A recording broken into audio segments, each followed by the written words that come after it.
Hey everybody, Miss C again. We're doing our next stitch in our little stitch sampler, which is the cross stitch. Looking at a cross stitch really close, basically it looks like a bunch of little X's, and it's generally done in a grid-like pattern, which is why you've drawn a little grid right here. So here's how it's going to work. You're going to have your needle ready to go, all threaded and with a knot on the back.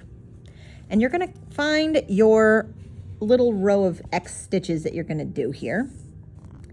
You're going to come up in any corner and then go down in the opposite caddy corner for your first stitch. So it's just going across in a little diagonal. You do want to lock your stitch like you always do. Pull back, go through the center of the thread, and then pull. You only do this on the very first stitch, no others.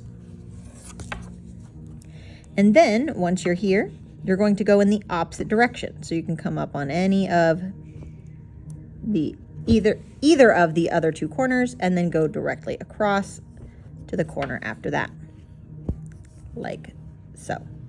This is one cross stitch. Now, we happen to be doing a bunch of cross stitches all in a singular row. So the easiest way to save thread on this is to do all of your cross stitches in the same direction. So you can do them all individually, but what you do need to keep in mind is that since we did the left-leaning leg first and the right-leaning leg second, this one that's going this way always needs to be on top, and the one going this way always needs to go on bottom. So we're going to do the direction this way. And now to really get in a groove, we're going to do all of these legs at the same time. So I'm going to go down, and then I'm going to do the next one in the same direction.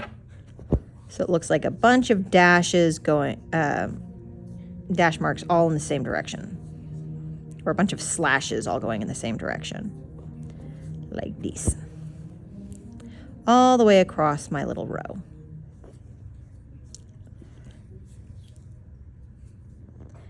You can do these X's individually. Oftentimes whenever you're doing texture or surface decoration, they are done individually, more as a texture than as a field.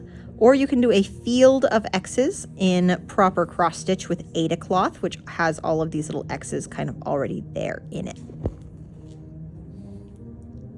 Now, just like with satin stitch, you got to be careful not to yank, otherwise they will close up on you and make you sad. So now we've got all the slashes going in one direction. We're going to come up above where we went down. And now we're just going to go in the opposite direction, doing the slashes that are our right-leaning slashes. And the trick to making this look good is you try and come up in the same hole that you went down in before, and go down in the same hole that you went up in before, etc. So we've got all of these lining up, touching toes and holding hands, as it were. So we're going to just do these last couple ones. If I can get my needle to go where I want it to go, that'd be great. Down.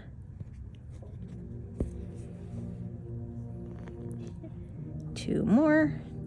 Oop, definitely too far away. There we go.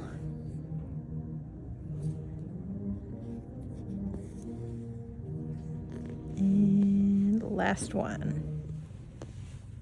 Again, I'm using my needle to guide where I'm going.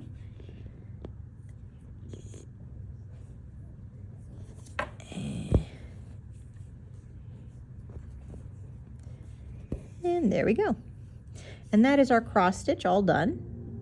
A bunch of X's, and again, all of our legs lying in the same direction to make it look really neat. We're going to flip over to the back. And we're going to do our same as usual. We're going to find a nearby stitch. This one will do. Slide under until we've got a loop. Go through the loop. Pull it tight. Slide under for a second time until we've got a loop. Go through the loop. Pull it tight. And then we can just snip it.